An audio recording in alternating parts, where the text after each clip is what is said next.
रैखिक समीकरण ऐसा समीकरण जिसमें चर की घात क्या हो, एक हो, उस समीकरण को हम लोग क्या कहेंगे, रैखिक समीकरण। समीकरण आप लोग को बता चुके हैं, अब जान लीजिए कि रैखिक समीकरण क्या होता है।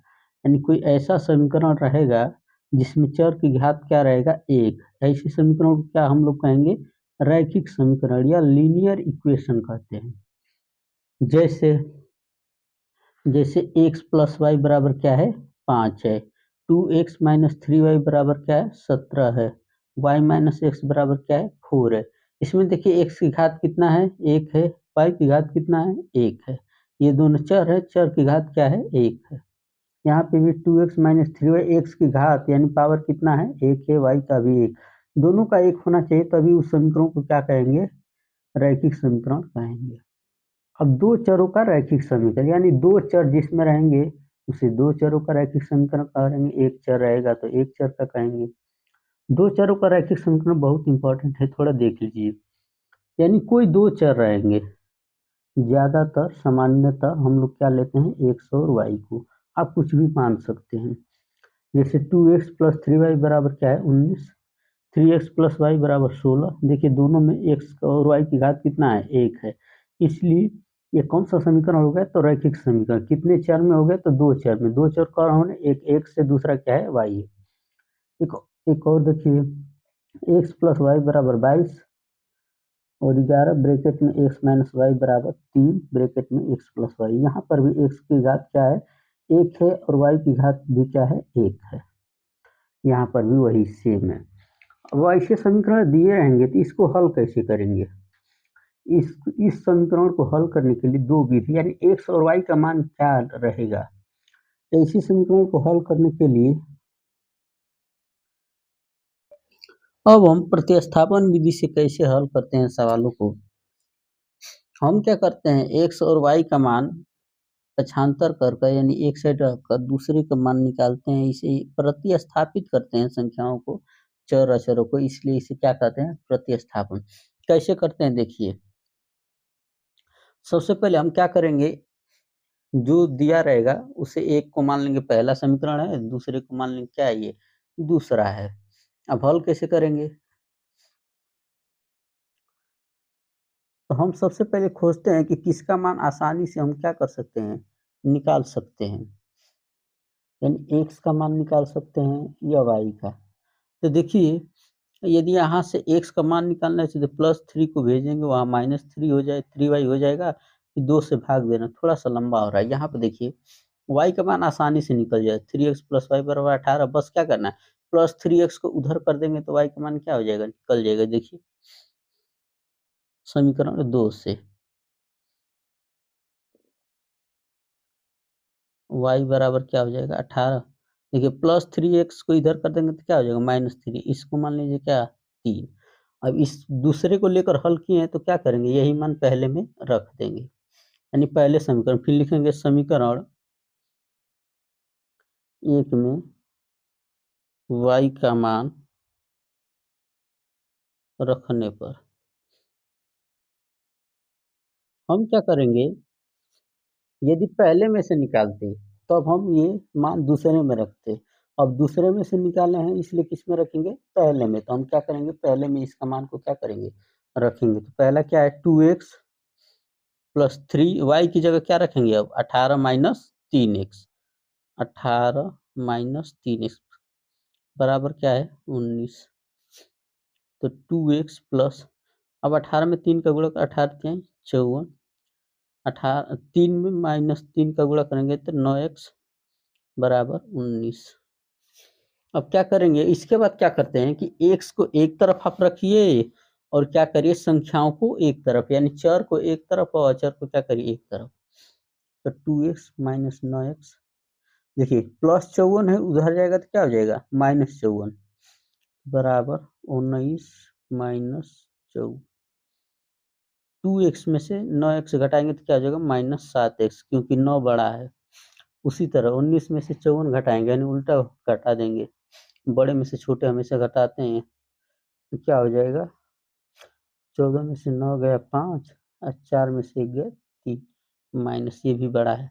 ये दोनों माइनस माइनस माइनस क्या हो जाएंगे, प्लस, यानी 7x का मान क्या आएगा, 35। ये गुणा में इधर जाएगा तो क्या हो जाएगा, भाग में आ जाएगा, 35/7। 7 का पहाड़ा कितनी बार पढ़ेंगे तो 35 आएगा, 5। यानी x का मान कितना आ गया, 5। अब यही x का मान 5 हम समीकरण किस में रखेंगे, तीसरे में, तो y का मान क्या हो जाएगा, निकल जाएगा। आप x का मान किसी में भी, पहले में भी रखेंगे तभी निकल जाएगा, दूसरे में भी रखेंगे तभी निकल जाएगा, तीसरे में रखेंगे तब भी निकल जाएगा। तो हम क्या करते हैं, आसानी के लिए किस में रखेंगे, तीसरे में। तो तीसरे में क्योंकि y का डायरेक्ट मान दिया है 18 माइनस 3, x की जगह क्या है 5, तो 5 रख दीजिए। तो y बराबर क्या होगा, 18 माइनस 3 में 5 का गुणा, 3 5 15। तो y 18 में से 15 घटाएंगे तो y का मान क्या हो गया, तो यानी जब भी दो चरों का रैखिक समीकरण दिया रहे, यदि उसे प्रतिस्थापन विधि से हल करेंगे तो x और y का मान क्या हो जाएगा, निकलता है। हल कैसे करते हैं, तो जो समीकरण दिया रहेगा उसे एक को मान लेंगे पहला समीकरण, दूसरे को मान लेंगे दूसरा समीकरण, जिसमें x और y का मान आसानी से निकल जाए, वही वाला मान हम क्या करेंगे, निकालेंगे। फिर पहले से निकालेंगे तो दूसरे में रखेंगे, यदि दूसरे में से निकालेंगे तो पहले में रख देंगे, फिर हल करते जाएंगे, फिर वो मान रख देंगे तो आसानी से किसी एक से y का मान निकल जाएगा। उसके बाद क्या करेंगे, हम दूसरे में रख देंगे तो वो भी मान आसानी से क्या हो जाएगा, निकल जाएगा। ऐसे ही एक और सवाल देख लेते हैं, प्रतिस्थापन विधि से कैसे सवालों को हल करते हैं, कौन सी विधि से, प्रतिस्थापन विधि से।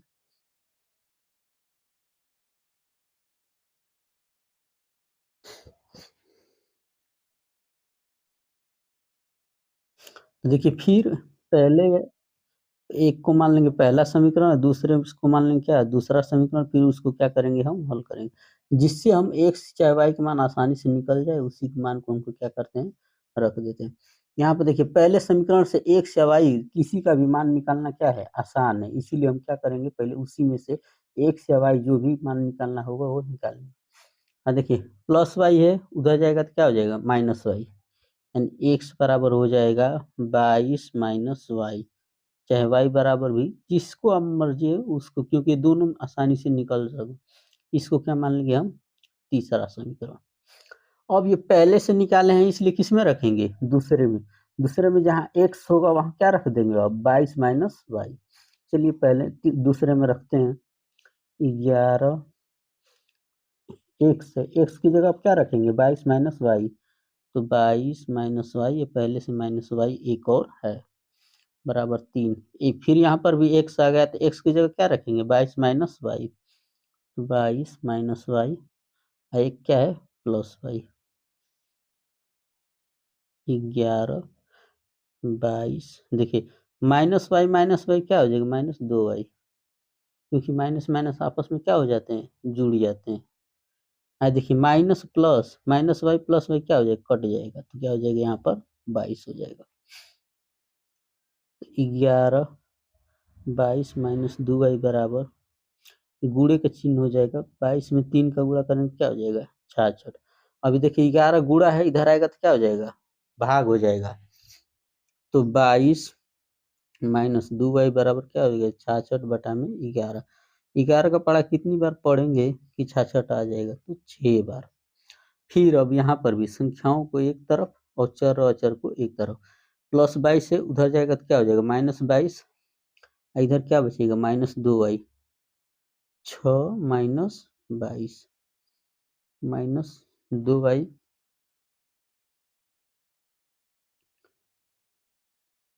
फिर देखिए यहाँ पर भी माइनस हो जाएगा,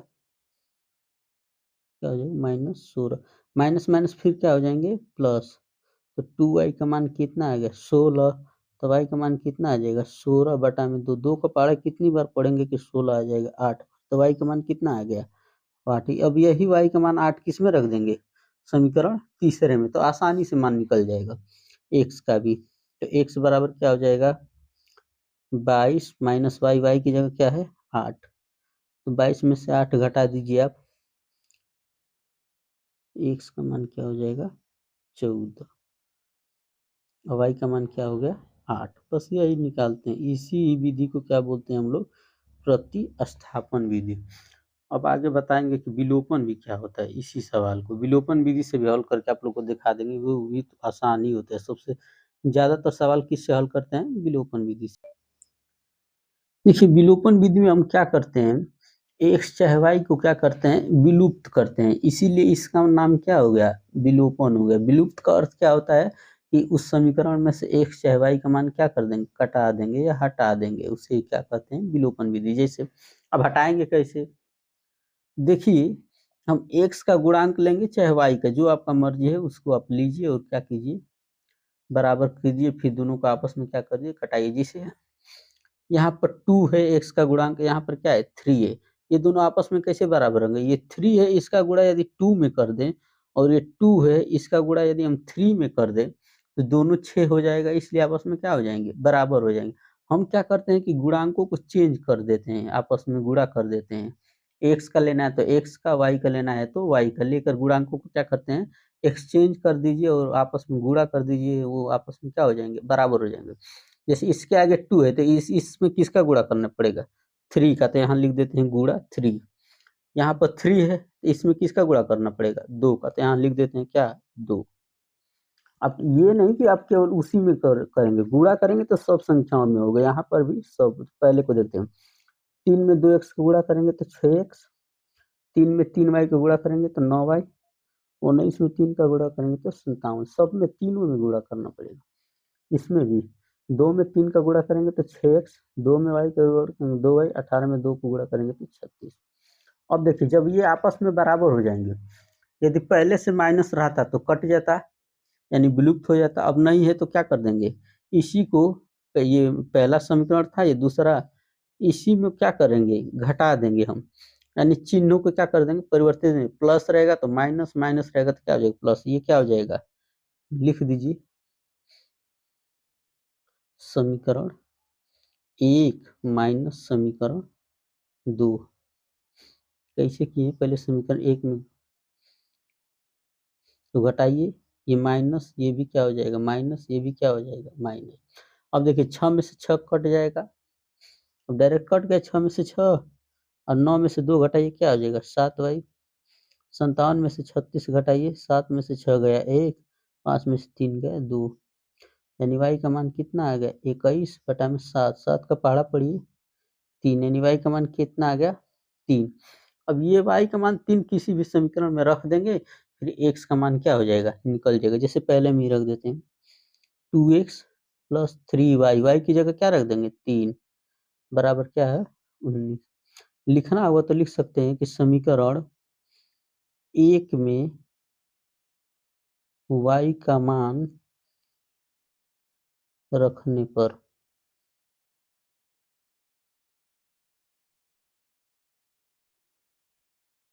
तो 2x प्लस 3 में 3 9 बराबर 19। देखिए प्लस 9 है, उधर जाएगा तो क्या हो जाएगा -9, यानी कि 2x का मान क्या हो जाएगा 19 माइनस 9। तो 19 में से 9 घटा दीजिए, क्या हो जाएगा 10। तो x का मान क्या हो जाएगा 10 बटा में 2। अब 2 को पहाड़ा कितनी बार पढ़ेंगे, 10 आएगा, तो x का मान क्या आ गया 5। जैसे उसमें आया था प्रतिस्थापन विधि से, वैसे भी इसमें भी हल करने पर, विलोपन विधि से भी हल करने पर मान क्या आ रहा है, वही आ रहा है।